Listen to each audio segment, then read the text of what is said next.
Students, मेरा नाम वर्तिका है और ये मेरा न्यू चैनल है जिसमें फ़िलहाल मैं आप सबको क्लास 10th की मैथ्स पढ़ाने जा रही हूँ।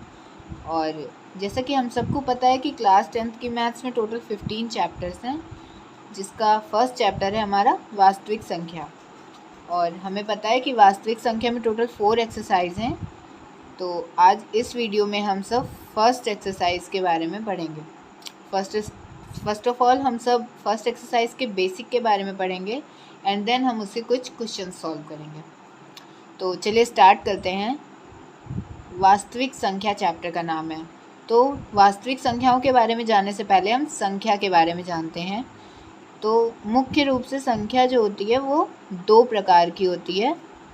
एक तो हमारी वास्तविक संख्या होती है और दूसरी हमारी काल्पनिक संख्या होती है।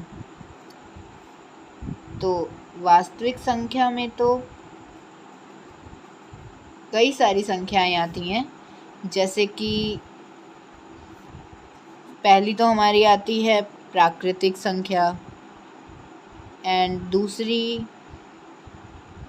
दूसरी हमारी आती है पूर्ण संख्या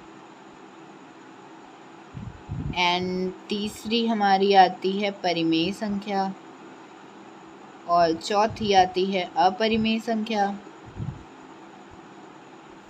और पांचवी हमारी आती है पूर्णांक।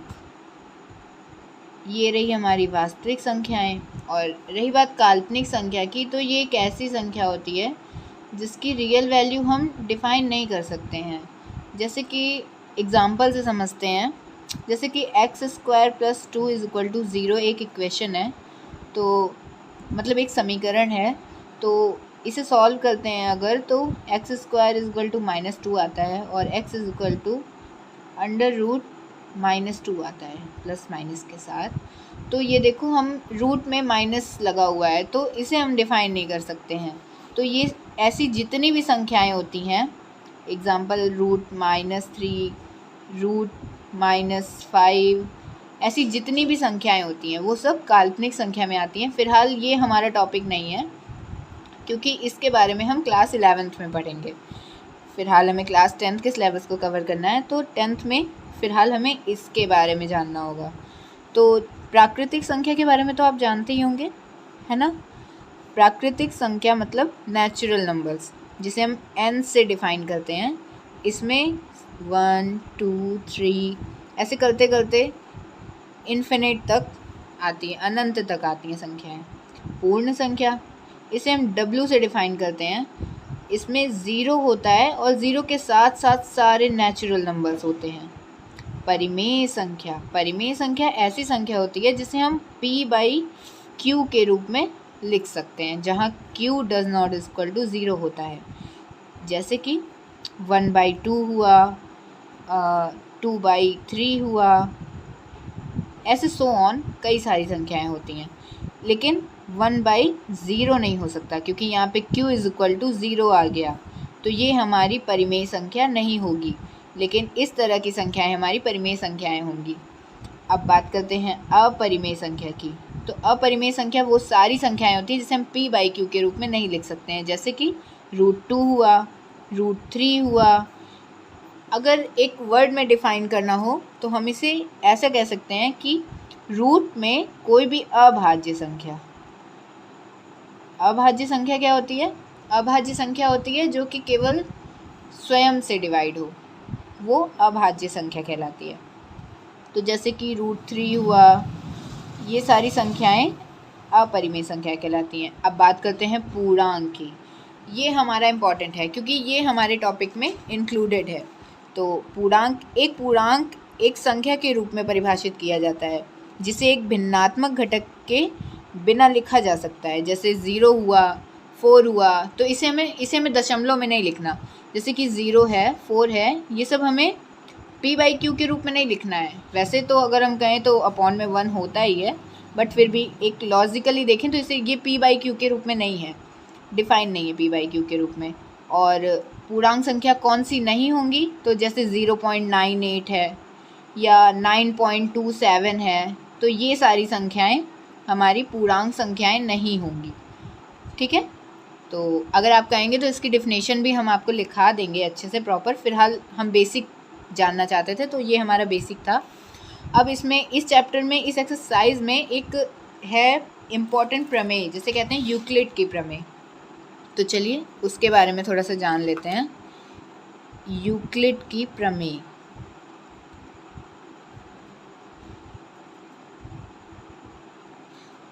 तो चलिए जानते हैं क्या होती है यूक्लिड की प्रमेय।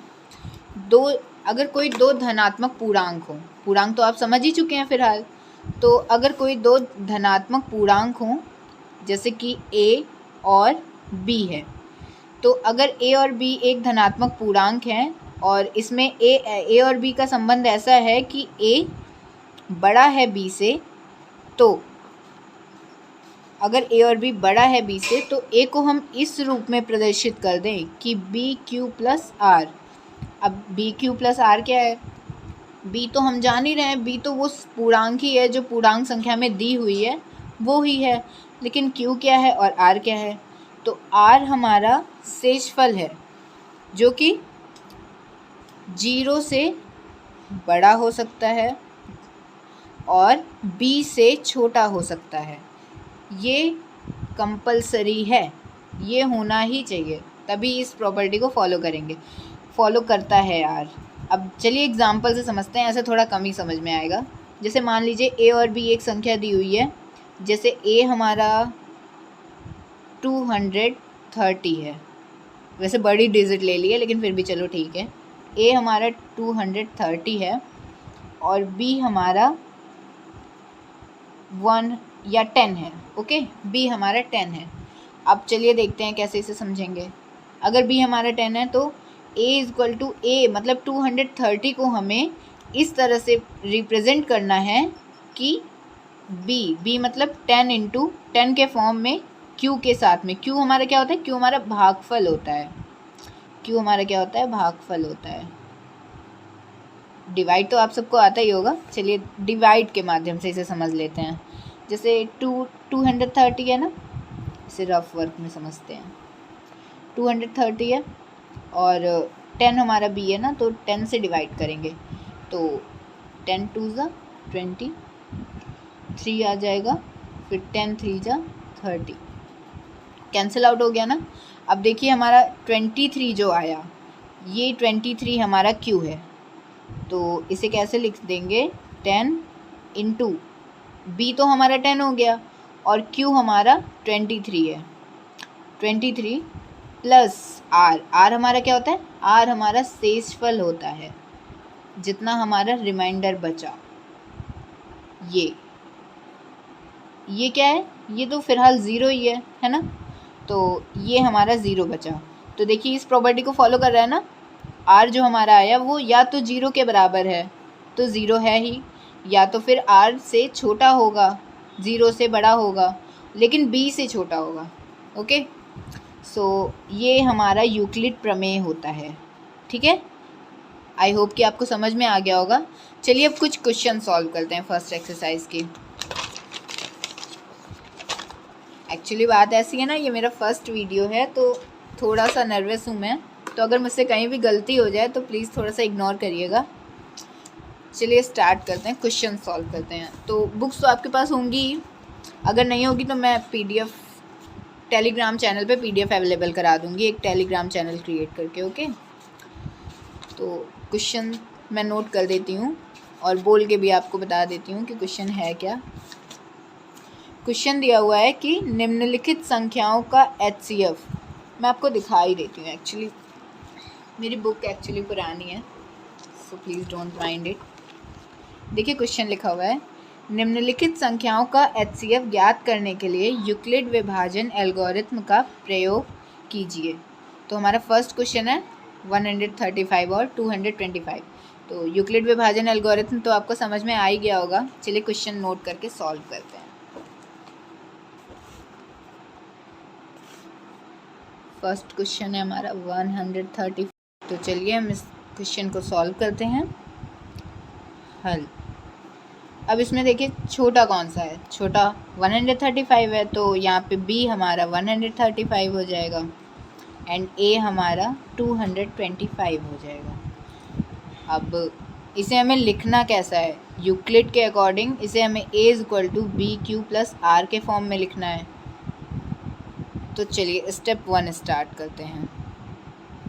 स्टेप 1 में 225 को हमें बी क्यू प्लस आर के फॉर्म में लिखना है। तो पहले रफ में हम इसे डिवाइड कर लेते हैं। 225 एंड 135। अब अगर हमें इसे डिवाइड करना है तो हम इसे 1 टाइम लेके जाएंगे। तो यहाँ पे 135 आएगा एंड यहाँ पे 90 आ जाएगा। अब ये हमारा एक स्टेप कंप्लीट हो गया। 135 into 90, I am sorry 135 into 1 plus reminder हमारा 90, ये 90 हमारा आर है। लेकिन अभी ये कंप्लीट नहीं हुआ। जब तक यहाँ पे रिमाइंडर 0 नहीं आ जाता तब तक हमें इसे सॉल्व करते जाना है। स्टेप सेकंड करना है अब हमें। स्टेप सेकंड में क्या है, अब 135 हमारा यहाँ पे आ जाएगा। 135 इज इक्वल टू, अब 90 हमारा b बन जाएगा और 135 हमारा a बन चुका है। अब इसे फिर से डिवाइड कर लेते हैं। 90 से 135 को डिवाइड करना है तो इसे 1 टाइम लेके जाएंगे तो आंसर हमारा 45 आ जाएगा। 90 इंटू 1 प्लस 45। पर अब भी रिमाइंडर 0 तो आया नहीं, तो अभी हमें एक और स्टेप करना पड़ेगा। अब 90 इज इक्वल टू, अब हमारा 45 भी बन जाएगा। अब 45, ये तो हमें ऑब्वियसली पता है कि 2 टाइम्स ही जाएगा, लेकिन फिर भी हम मल्टीप्लाई कर ही लेते हैं।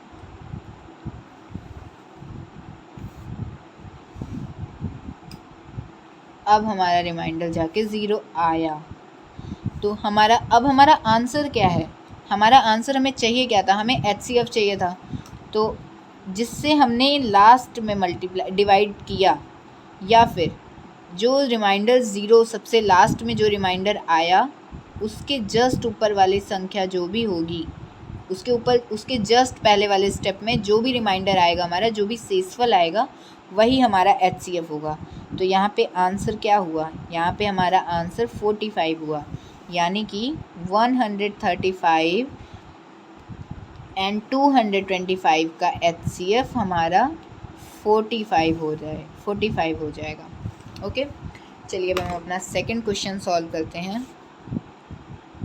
सेकंड क्वेश्चन है हमारा 196 और 38,220। तो यहाँ पे हमारा A क्या होगा, यहाँ पे हमारा A 38,220 होगा एंड B हमारा क्या होगा, B हमारा 196 होगा। अब इसे हमें करना किस फॉर्म में है, बी क्यू प्लस आर के फॉर्म में करना है। तो स्टेप 1 से स्टार्ट करते हैं। स्टेप 1 में हम 38,220 को बी क्यू प्लस आर के फॉर्म में बदलेंगे। तो चलिए रफ में डिवाइड कर लेते हैं। पहले 38,220 को 196 से डिवाइड करेंगे। ओके, तो सबसे पहले तो इसे हम 1 टाइम लेके जाएंगे क्योंकि हमें 3 डिजिट के ले जाना है और ये अप्रॉक्सीमेटली 200 के आसपास है। तो अगर हम इसे 2 टाइम्स लेके जाते हैं तो ये ज़्यादा हो जाएगा। यहाँ पे 6 आएगा, यहाँ पे 8 आएगा और यहाँ पे 1 आएगा और 2 हम इसे उतार लेंगे। अब ये 9 टाइम्स जाएगा और हमारा मल्टीप्लाई कर लेते हैं। 9 6 54 के 4, 5 बचे, 9 9 81 प्लस 5 86 के 6, 8 बचे, 9 1 9 और 8 को ऐड कर दें तो 17 आ जाएगा। अब हम इसे माइनस कर लेते हैं। तो यहाँ पे 8 आया, यहाँ पे 9 आया एंड यहाँ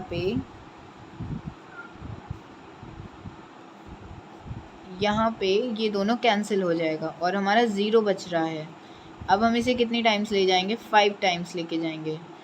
5 6 30, 30 में 0 हो गया, 5 9 45 और 45 में 3 ऐड करेंगे तो 48, 4 बचा, 5 1 5 में 9, 4 प्लस करेंगे तो 9 आ जाएगा और ये हमारा रिमाइंडर 0 आ गया। तो ये तो फर्स्ट स्टेप में ही ख़त्म हो गया।